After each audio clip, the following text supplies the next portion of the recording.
The Code of Civil Procedure 1908, the Specific Relief Act 1877, the Code of Criminal Procedure 1898, the Penal Code 1860, the Evidence Act 1872, the Limitation Act 1908, এবং the professional ethics bar council order and rule, legal decisions and reports.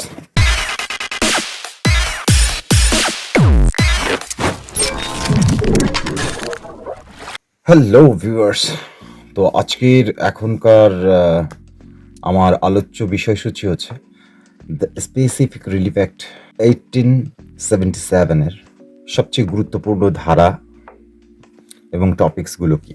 Basic অংশ থেকে huge পরিমাণ প্রশ্ন হতে দেখা যায়, তো এবারের পরীক্ষাতেও এটিকে প্রথম গুরুত্বপূর্ণ রাখতেই হয়।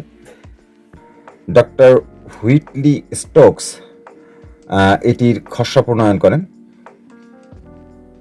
আর এটি 1877 সালের 1 নম্বর আইন হিসাবে গৃহীত হয়। 1877 সালের 7ই ফেব্রুয়ারি এটি প্রকাশিত হয় এবং 1877 সালেরই 1 মেতে দ্য স্পেসিফিক রিলিফ অ্যাক্ট 1877 কার্যকরী হয়। এটি একটি মূল আইন এবং এখানে মোট 57টি ধারা আছে। 2004 সালে এই আইনটি সর্বশেষ সংশোধিত হয়েছিল। তো এই আইনের যে বিষয়গুলি ইতিমধ্যে প্রশ্ন হয়েছে বিজেএস এবং বার কাউন্সিলে যে এমসিকিউ পরীক্ষা, সেটাতে সেই ধারাগুলো আমাদের একটু প্রথমে জেনে নেওয়া দরকার।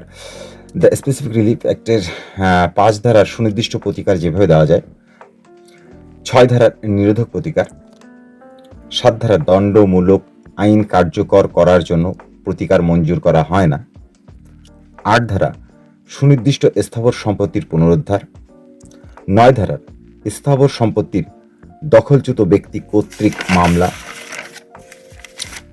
10 ধারার অস্থাবর সম্পত্তি পুনরুদ্ধার, 12 ধারা যেসব ক্ষেত্রে সুনির্দিষ্ট কার্য সম্পাদন বলবৎযোগ্য, 13 ধারা যে চুক্তির বিষয়বস্তুর আংশিক বিলুপ্তি হয়েছে, 14 ধারা অসম্পাদিত অংশ ক্ষুদ্র হলে, অর্থাৎ চুক্তির অসম্পাদিত অংশ ক্ষুদ্র হলে সেখানে কি করা হবে, ধারা 15 চুক্তির অসম্পাদিত অংশ যদি বড় হয় সেক্ষেত্রে কি করা যাবে, ধারা 16 চুক্তির স্বতন্ত্র অংশের সুনির্দিষ্ট কার্য সম্পাদন, ধারা 18 ত্রুটিপূর্ণ সত্যসম্পন্ন বিক্রেতার বিরুদ্ধে ক্রেতার অধিকার, ধারা 19 ক্ষতিপূরণ মঞ্জুরের ক্ষমতা, ধারা 20 খেসারত প্রদান সুনির্দিষ্ট কার্য সম্পাদনের প্রতিবন্ধকতা নয়, ধারা 21 যে চুক্তি সমূহ সুনির্দিষ্ট কার্যকর যোগ্য নয়,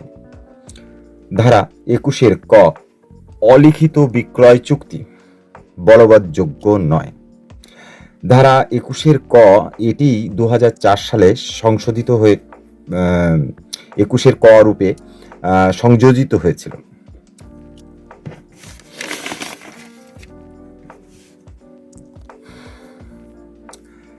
ধারা 22 সুনির্দিষ্ট কার্য সম্পাদন ডিক্রি প্রদান সম্পর্কে বিবেচনামূলক ক্ষমতা, ধারা 23 সুনির্দিষ্ট কার্য সম্পাদন যিনি পেতে পারেন, ধারা 24 প্রতিকারের পথে ব্যক্তিগত প্রতিবন্ধকতা কি আছে সে বিষয়ে, ধারা 25 সত্য নেই এমন ব্যক্তি কর্তৃক সম্পত্তি বিক্রয় চুক্তি করা হলে সেখানে কি করা হবে, ধারা 29 খারিজের পরে চুক্তি ভঙ্গের মামলা দায়েরের প্রতিবন্ধকতা, ধারা 30 বন্দোবস্ত সম্পাদন করবার জন্য রায় ও উইলে প্রদত্ত নির্দেশাবলীর ক্ষেত্রে পূর্ববর্তী ধারাসমূহের প্রয়োগ বিষয়ে, ধারা 31 যখন দলিল সংশোধন করা যেতে পারে, অর্থাৎ দলিল সংশোধন কত ধারায়, এটি 31 ধারায়, ধারা 32 পক্ষসমূহের উদ্দেশ্য সম্পর্কে অনুমান, অর্থাৎ একটা দলিলে যে পক্ষগুলো থাকে তারা এই দলিলটি কোন উদ্দেশ্যে প্রণয়ন করেছেন সেই যে উদ্দেশ্যটি সেই সম্পর্কে অনুমান,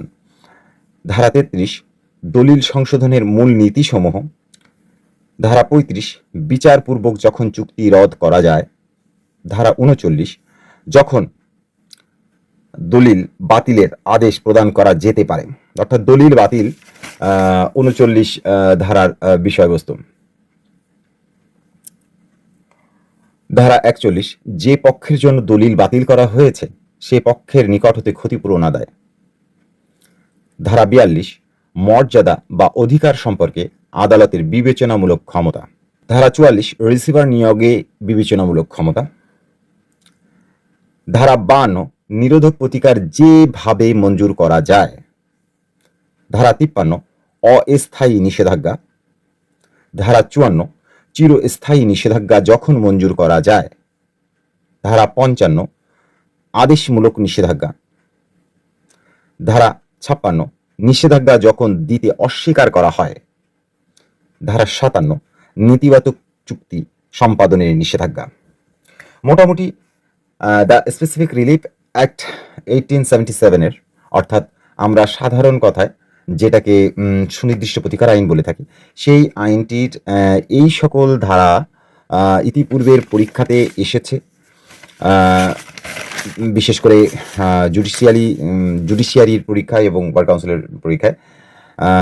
তো এটা এবারের জন্য ইম্পর্টেন্ট। এই ধারাগুলি এবং এই ধারাগুলির ফুল ইন ডিটেলস এবং এই ধারাগুলির সাথে সংশ্লিষ্ট অন্য ধারাগুলি যদি বিশেষভাবে মনে রাখা যায়, বিশেষ করে আমাদের অনেকেরই আছে যাদের ধারা মনে থাকে না, ধারার কন্টেন্ট মনে থাকে না, তারা যদি অল্প কিছু ধারা বাছাই করতে চায় তাদের জন্য এই ধারাগুলি এবং এই ধারার কন্টেন্ট বা আলোচ্য বিষয়গুলি মনে রাখতে পারেন, মুখস্থ করার চেষ্টা করতে পারেন।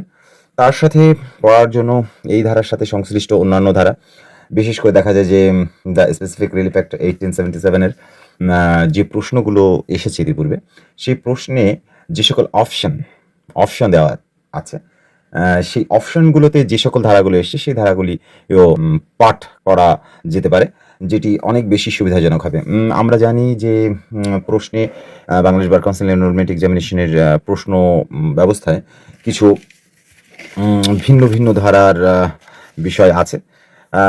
যেমন কখনো এখানে ধারাভিত্তিক প্রশ্ন এসছে, কখনো কন্টেন্ট বেস প্রশ্ন এসছে, কখনো প্রবলেমেটিক প্রশ্ন এসছে, কখনো দেখা গেছে যে ধারার অভ্যন্তরে থাকা উদাহরণগুলো থেকে প্রশ্ন এসেছে।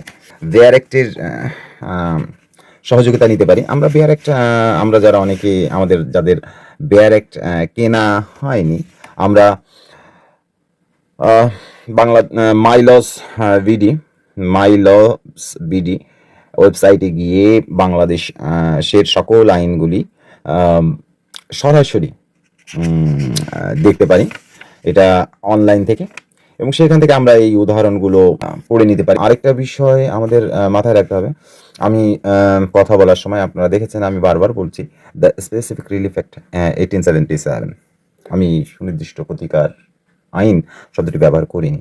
এর বেসিক কারণ হচ্ছে আমাদের আইনে বলে দেওয়া হচ্ছে, যেমন দ্য স্পেসিফিক রিলিফ অ্যাক্ট 1877 বলা হচ্ছে তার প্রিলিমিনারি আলোচনা অংশে ধারা 1-এ বলা হচ্ছে this act may be called the Specific Relief Act 1877, short title এটা। অর্থাৎ এখানে আর কোনো প্রভিশন দেওয়া হয়নি যে এখানে আমরা বাংলা অনুবাদ করে ব্যবহার করতে পারবো কি পারবো না। আমরা অনেক ক্ষেত্রে এই আইনের নিচের অংশে নানা ব্যাখ্যা দেখতে পাই, কিন্তু এখানেও তেমন কোনো কথা বলা হয়নি। Specially Bangladesh bar council enrolment examination 2023-তে আমরা বাংলা ভার্সনের যে প্রশ্নগুলো দেখেছিলাম সেখানে আপনারা খেয়াল করে দেখবেন হিউজ পরিমাণ ইংরেজি শব্দ রয়েছে। সামাও বড় বড় অনেক কোচিং সেন্টারের এবং অনেক ব্যক্তির মনে হয়েছে, অনেক শিক্ষকের মনে হয়েছে হোয়াট ইজ দ্যাট, এটা কি অবস্থা। তারা বললো বাংলা মিডিয়ামের প্রশ্ন, অথচ এখানে এত ইংরেজি শব্দ।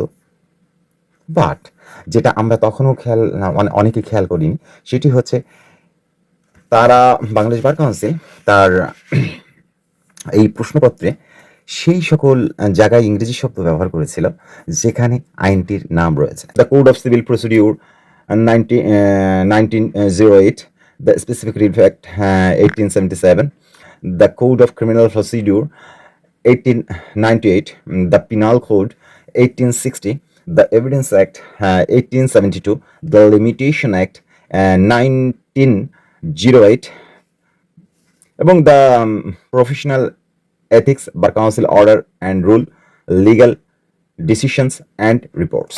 2023 সালে যে বাংলা মিডিয়ামের প্রশ্ন, সেখানে ইংরেজি শব্দ দেখে অনেকে বিচলিত হয়েছিলাম, তাই এটি আবার মনে করাচ্ছি। আইনের নাম বাংলাদেশের আইনগুলো অনুসারে সম্পূর্ণ ইংরেজিতেই হবে। এখানে বাংলা বর্ণে লেখার বা আমরা যেভাবে অনুবাদ করে ব্যবহার করি, যে সিপিসি, সিআরপিসি, দেওয়ানি কার্যবিধি, ফৌজদারি কার্যবিধি এটসেট্রা, এটা আসলে আইনসঙ্গত নয়। পিউপলস, খুব দ্রুত সময়ে পরীক্ষা চলে আসছে, ফর্ম ফিল আপের কার্যক্রম শুরু হয়ে গেছে।